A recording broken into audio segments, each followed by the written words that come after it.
राकेश राव, ये खेल मंत्रालय की oversight committee, is it living up to its name? ये सही में ओवरसाइट ही करती दिख रही है या ये सच की पड़ताल करती दिखी आपको?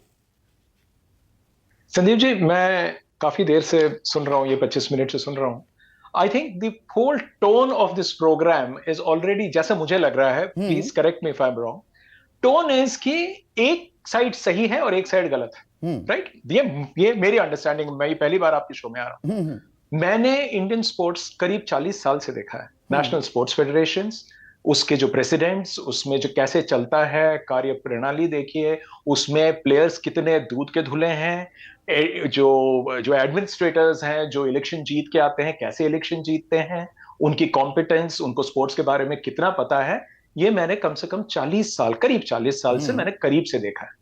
तो अगर उसके बेसिस पे, क्योंकि मैं I am not privy to what happened inside the oversight committee में, जब इन्होंने जब बात की कि साहब वहां पे हमारे साथ ये हुआ, ये सब जैसे जहां से मैं देख रहा हूं ये क्लेम्स हैं। ना आपने देखा ना मैंने देखा, ये आप बाहर आके क्लेम करते हैं कि साहब हमें ऐसा ऐसा हुआ होगा।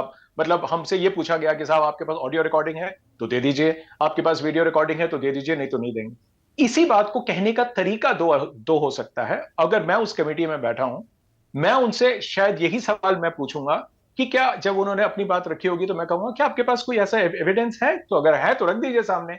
ये एक तरीका है पूछने का। उसी को अगर मैं टोन चेंज करके पूछूं सेम सवाल कि अरे साहब आपके पास कुछ है क्या, उसका मतलब ही बदल जाता है। तो प्रेजेंटेशन इज इंपॉर्टेंट। अभी रेसलर्स ने उसको कैसे इस रिपोर्टर को बोला है मुझे नहीं मालूम है। मैं सिर्फ ये देखना चाह रहा हूं कि ये जो कमिटी है, just let's look at the committee, क्योंकि हम लोग कमिटी को काफी कह रहे हैं, मतलब मैं सुन रहा हूं कमिटी के बारे में। मेरी अंडरस्टैंडिंग जो है, जब से मैं जनवरी से इसको फॉलो कर रहा हूं, ये कमिटी जब फॉर्म हुई थी, this is a fact finding committee, this is not an inquiry committee. इनका काम है कि आप जो लोग डिपोज करने आ रहे हैं उनकी स्टेटमेंट आप रिकॉर्ड करें उसको, और उसको जब रिकॉर्ड हो रहा है वो, तो मान लीजिए जैसे कोई चाय वाला अंदर आता है तो आप रिकॉर्डिंग ऑफ कर देते हैं। अगर मान लीजिए कि कोई भी ऐसे, अब जैसे आप ब्रेक ले रहे हैं तो आप उस टाइम बंद करते हैं, नहीं तो ये सब रिकॉर्डेड है। और this can always be cross checked, क्योंकि आपके पास आज आरटीआई है, आप पूछ सकते हैं कि साहब क्या हुआ, आप हमको उसके, बिकॉज ट्रांसक्रिप्टेड है, रिकॉर्डेड है, ऑडियो रिकॉर्डिंग है, वीडियो रिकॉर्डिंग है, तो ये सब रिकॉर्ड में है क्योंकि ये सब नहीं राकेश, जो आप कह रहे हैं बिल्कुल फेयर पॉइंट है। एक सेकंड, हाँ, प्लीज जारी रखिए। Allow me to finish, please. मैं ये कह रहा हूं कि अगर ये क्लेम्स हैं, let's take it as claims. अभी हमने दूसरा साइड तो सुना ही नहीं है, अभी तो ये एक दावा कर रहे हैं, जैसे आपने बिल्कुल सही वर्ड यूज किया, ये दावे हैं। तो मैं दावों को मैं दावा मानता हूं, वो एक तरफ है। बाकी जो हमारे इस पैनल में जो दो लोग लीगल एक्सपर्ट्स हैं, obviously I respect what they से, कि भाई इसमें जो प्रोसेस है वो अपनी जगह है, मैं I am not competent to comment on that. लेकिन मैं एक चीज जो यहां कहना चाहता हूं कि कहानी सिर्फ ये नहीं लग रही है, जो मैं जानता हूं, जो मेरी जानकारी में है, वो सिर्फ और सिर्फ ये नहीं है कि साहब ये क्यों नहीं हो रहा है। जितना मैंने लोगों से पूछा है, जो लॉयर्स हैं, जो लोग ये कोर्ट में जिन्होंने ये केस को कवर किया है, लीगल जो लिखते हैं, स्पोर्ट्स वाले नहीं,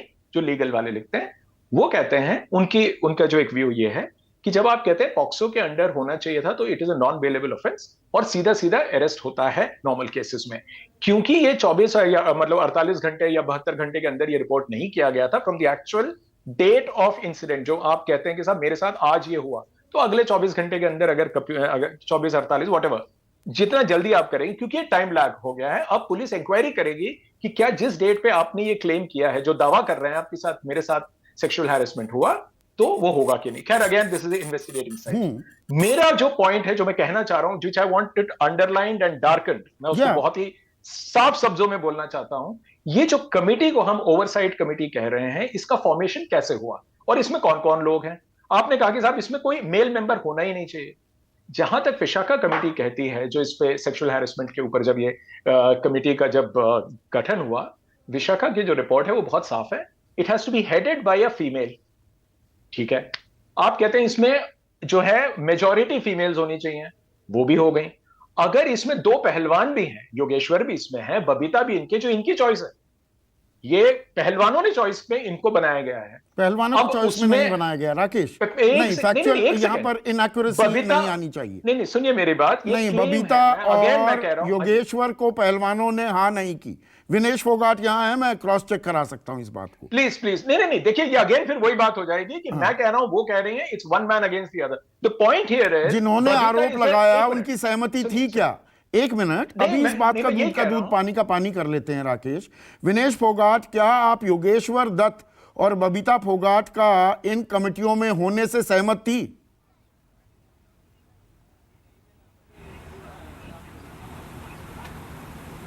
सर क्या बताएं, हमारे से नाम नहीं लिए गए थे, मैं इतना बोल सकती हूँ, हमसे नाम नहीं लिए गए थे। हमने जो 5-6 जन के नाम दिए थे उसमें से एक नाम बबीता का था जो कमेटी में लिया गया। सिर्फ बबीता का ही नाम क्यों लिया गया कमेटी में उस टाइम पे? और बाकी जो हमने 6 नाम दिए थे उसमें से 5 नाम रिजेक्ट क्यों कर दिए गए? योगेश्वर का नाम नहीं लिया। क्योंकि बबीता, ठीक है, मैं इतनी क्लैरिटी चाहता था। पर राकेश, एक और बात देखिए, आपने बिल्कुल ठीक कहा, ये फैक्ट फाइंडिंग कमेटी थी। I respect your views. तो ये फैक्ट फाइंडिंग कमेटी की आंशिक रिपोर्ट ही सार्वजनिक क्यों हुई है, जिसमें बात जो मोटी मोटी निकल कर आती है वो ये कि ढांचागत त्रुटियां थी, स्ट्रक्चरल डेफिशिएंसीज थी, खेल संघ और खिलाड़ियों के बीच समन्वय और तालमेल और बेहतर होना चाहिए, इंटरनल कंप्लेंट कमेटी का ना होना, इसको रेड फ्लैग किया गया। ब्रजभूषण शरण सिंह को लेकर कोई टिप्पणी ही नहीं है। तो ये कैसी फैक्ट फाइंडिंग हो रही थी? मैं बताता हूं फैक्ट। इस कमेटी का, जैसे यहाँ पे 2 जो हमारे लीगल एक्सपर्ट बैठे हैं, वो भी I think they are like they also agree. इसके कुछ टर्म्स ऑफ रेफरेंस होते हैं। जब भी आप एक कमेटी करते हैं, उनको आप एक पैरामीटर्स देते हैं कि आपको क्या देखना है। इसके 3 थे। फर्स्ट वो सेक्सुअल हैरेसमेंट, पहला टर्म्स ऑफ रेफरेंस, इसका जो टर्म ऑफ रेफरेंस। दूसरा mismanagement in wrestling federation of India, 2।